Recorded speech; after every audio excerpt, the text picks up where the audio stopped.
Nous abordons maintenant les dynamiques hydrogéologiques. Il faut toujours avoir en tête le fait que les dynamiques hydrogéologiques sont le plus souvent beaucoup plus lentes que les dynamiques hydrologiques de surface. Donc les échelles de temps et d'espace qu'il va falloir considérer sont infiniment plus variées que ce qu'on rencontre à la surface du sol. Alors, ces dynamiques hydrogéologiques vont dépendre de plusieurs paramètres.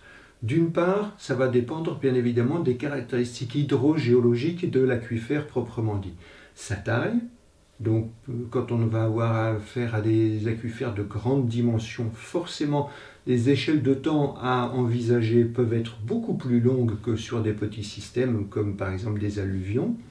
Autre élément important, la nature de l'aquifère, puisqu'on va différencier de manière extrêmement forte les milieux poreux où les dynamiques sont le plus souvent lentes, des milieux fissurés où on peut avoir des dynamiques d'écoulement tout à fait comparables à ce qui se passe en surface avec des vitesses de circulation de l'eau qui sont extrêmement rapides. On peut exprimer cette différence sensible de vitesse d'écoulement par la diffusivité, c'est-à-dire le rapport de la transmissivité par la porosité. Et un autre élément très important à prendre en compte, c'est le taux de renouvellement de l'aquifère, autrement dit la quantité d'eau qui s'infiltre chaque année, qui en sort chaque année par rapport au volume total d'eau stockée. À côté de ces considérations géologiques, il faut également évoquer la nature de la perturbation hydraulique, que ce soit en entrée ou en sortie. S'agit-il d'une perturbation ponctuelle, par exemple un pompage? S'agit-il au contraire d'une perturbation saisonnière, comme par exemple l'infiltration de la pluie pendant la saison des pluies? Ou est-ce qu'il s'agit même de dynamique à encore beaucoup plus long terme, la réaction de l'aquifère face à des changements globaux, des changements climatiques ou des changements environnementaux qui perturbent sensiblement, mais sur des échelles de temps de plusieurs siècles ou plusieurs millénaires, qui vont perturber ces aquifères. Autre élément évidemment à prendre en compte, c'est la distance entre le point d'observation, à partir duquel on obtient l'information piézométrique ou géochimique, et l'origine de la perturbation, le lieu de la perturbation initiale. Est-ce qu'on est juste à côté ou est-ce qu'on est à des dizaines, des centaines de kilomètres? Toutes ces perturbations hydrogéologiques vont bien évidemment dépendre des flux d'entrée et de sortie du système. Alors, en entrée, on a bien évidemment la variation locale ou interannuelle des pluies. On peut avoir aussi toute la fluctuation des rejets anthropiques, qu'ils soient volontaires ou involontaires, que ce soit de la recharge artificielle, que ce soit des aménagements, que ce soit par exemple le surplus de l'eau d'irrigation. Et donc bien évidemment, la nappe va réagir différemment selon l'intensité, la localisation de ces rejets. Il en est de même pour tout ce qui est variation des flux de sortie, que ce soit des flux naturels, comme les flux de reprise évapotranspiratoire, les départs d'eau de l'aquifère vers le réseau hydrographique ou vers d'autres aquifères environnants. Et bien évidemment, de la même manière, pour les pompages, on peut avoir des pompages qui sont plus ou moins réguliers ou des pompages qui sont extrêmement saisonniers. Pensons par exemple à toutes les zones touristiques de Méditerranée qui ont une très forte saisonnalité de l'exploitation des nappes. Autre élément fondamental à garder en tête, le fait qu'il faut différencier les transferts de masse et les transferts de pression. Transfert de pression, c'est-à-dire la réaction piézométrique observable dans un puits ou dans un forage, qui elle peut être relativement rapide, et au contraire le transfert de masse qui peut être beaucoup plus long. On peut avoir, face à une perturbation dans un point donné, on peut avoir un impact piézométrique à quelques centaines de mètres en quelques heures, en quelques jours, alors que la qualité de la masse d'eau en question ne sera affectée que peut-être quelques semaines ou quelques mois après cette perturbation. Donc cette notion de différence entre transfert de masse et transfert de pression, elle est fondamentale. Nous allons prendre comme premier exemple l'impact des précipitations sur la dynamique piézométrique.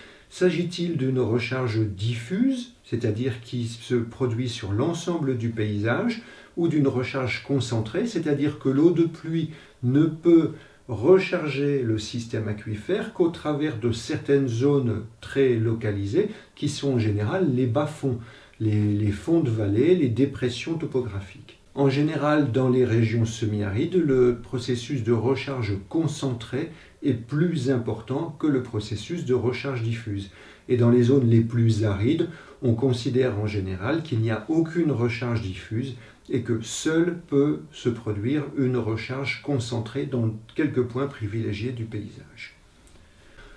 Le premier graphique sur le transparent montrait cette opposition recharge diffuse, recharge concentrée dans le cas d'un milieu poreux, mais le phénomène existe dans les milieux carbonatés où finalement l'apparition de fissures induit des circulations préférentielles avec éventuellement des zones d'effondrement en surface qui sont autant de lieux privilégiés de l'infiltration et qui augmentent encore le processus de dissolution des carbonates et donc de différenciation entre des zones très actives pour la recharge et des zones très peu actives. Et si maintenant nous passons à petite échelle, on peut se poser exactement cette même question de recharge sur l'ensemble de la zone ou de recharge préférentielle. Et on constate qu'on a cette même hétérogénéité. Ici sur le graphique, nous avons un exemple pris au Niger sur un test d'infiltration réalisé sur un carré de 50 cm de côté. Vous voyez que tout le début du test nous montre une infiltration très faible, puis une augmentation spectaculaire, à peu près une augmentation d'un facteur 10 de l'infiltration, due simplement à l'ouverture d'une galerie de termites. Donc une galerie de termites, c'est à peu près 1 mm², et vous voyez que cette galerie de termites qui s'ouvre nous amène une infiltration qui devient 10 fois plus forte sur ce carré de 50 cm de côté. Et vous avez exactement le même processus illustré de l'autre côté. C'était un test d'infiltration réalisé en colorant l'eau avec du bleu de méthylène. Et c'est une illustration prise de la thèse de Joël Léonard dans la région de Niamey au Niger, où les zones bleues que vous voyez après décapage des horizons superficiels, ce sont les zones où il y a eu le plus d'eau qui a circulé, donc le bleu de méthylène s'est concentré. Les zones les plus claires sont au contraire les zones où il y a eu le moins d'infiltration. Et vous voyez bien que là aussi, sur une surface de moins de 1 m², on a une extraordinaire hétérogénéité de la circulation de l'eau dans un milieu qui pourtant en apparence est totalement homogène. On voit bien que l'eau ne circule pas de manière homogène, y compris à toute petite échelle. Si nous regardons maintenant les conséquences de cette infiltration de la pluie sur la dynamique piézométrique, on va rester sur la région de Niamey et regarder un point particulier, un puits à proximité d'une mare temporaire où s'accumule l'eau en saison des pluies.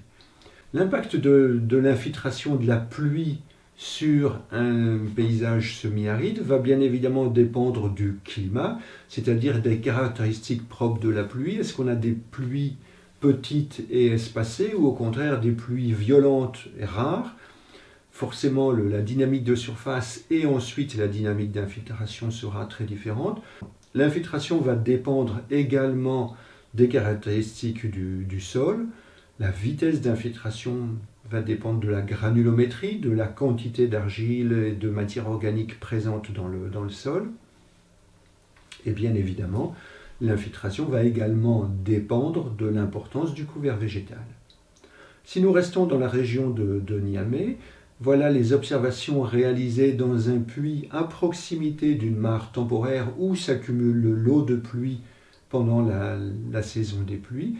La courbe bleue nous montre la variation de niveau. Vous voyez que la plupart des années, la fluctuation saisonnière dans la nappe est de l'ordre de 50 cm à 1 mètre pendant la saison des pluies. Et au contraire, l'année 1998, on a eu une remontée de la nappe de 6 mètres. Cette année 1998 était évidemment exceptionnelle par la distribution des pluies, par l'intensité des pluies, et elle a marqué la dynamique souterraine de manière extrêmement sensible. Et nous voyons que cette variation piézométrique de la seule année 98 est bien plus importante que la somme des 5 ou des 10 années qui ont précédé. Et ensuite, le système va mettre plusieurs années à se rééquilibrer. Sur toutes les années de 91 à 97, vous avez une faible variation de la conductivité qui se voit sur la courbe rouge. Parfois une petite hausse de la variation en saison des pluies, mais toujours très mesurée, avec une minéralisation qui est globalement faible, de l'ordre de 100 microsiemens par centimètre. Et cette année 1998 provoque là aussi une très forte augmentation de la minéralisation, puisqu'on passe de 100 à 800 microsiemens en quelques semaines. Une fois de plus, ceci nous renvoie à la représentativité, à la signification des mesures instantanées par rapport à des dynamiques qui sont des dynamiques saisonnières ou des dynamiques interannuelles. Cet exemple nous montre toute l'importance des événements exceptionnels pour la recharge des nappes en zone semi-aride. Il faut toujours considérer qu'une année particulièrement pluvieuse peut avoir beaucoup plus d'importance que les 10 ou 20 années qui ont précédé. Dans notre exemple pris ici, on peut se poser la question de l'importance du calcul de la recharge sur les années 1991 à 1997, alors que l'essentiel du flux de recharge est arrivé pendant la seule année 1998. Donc faire un calcul de recharge pour toutes ces années moyennes a peut-être peu d'importance par rapport au bilan à long terme de la nappe. Ceci permet aussi de rappeler à quel point il est important d'être prudent sur les méthodes d'estimation de la recharge, et en particulier toutes les méthodes qui établissent un lien systématique entre la quantité de pluie annuelle et la recharge. Vous pouvez considérer qu'en région semi-aride, ces différentes méthodes ne valent rien. Nous abordons maintenant les échanges entre les aquifères et le réseau hydrographique. Le premier cas, le plus simple, c'est lorsqu'il n'y a aucune connexion parce que le fond de la rivière est complètement colmaté par des argiles. À ce moment-là, on a indépendance complète du système de surface et du système souterrain. Un autre cas est quand on a un réseau hydrographique qui est nettement supérieur en termes d'altitude à la nappe, c'est-à-dire que les échanges ne peuvent se faire que du réseau hydrographique vers la nappe. Donc, on a accumulation de l'eau dans un bas-fond, infiltration d'une partie de cette eau, recharge de la nappe, mais la nappe ne fournit rien en contrepartie au réseau hydrographique. Enfin, le dernier grand cas, c'est quand il y a connexion hydraulique directe entre réseau hydrographique et nappe. Et là, on peut avoir des échanges dans les deux sens. La rivière draine la nappe ou au contraire, la rivière alimente la nappe, sachant que ces échanges peuvent varier dans le temps. Par exemple, en période de crue, on peut avoir une rivière qui alimente la nappe, et au contraire, lorsque la crue est passée, on peut avoir des flux souterrains qui viennent soutenir le débit de base de la rivière. Ces échanges se produisent naturellement, mais ils peuvent aussi être modifiés par l'homme. Si je prends l'exemple de ce qui s'est passé dans la région de Kérouan, où la construction du barrage El Aouareb a modifié à la fois la nature et l'intensité des échanges entre surface et souterrain.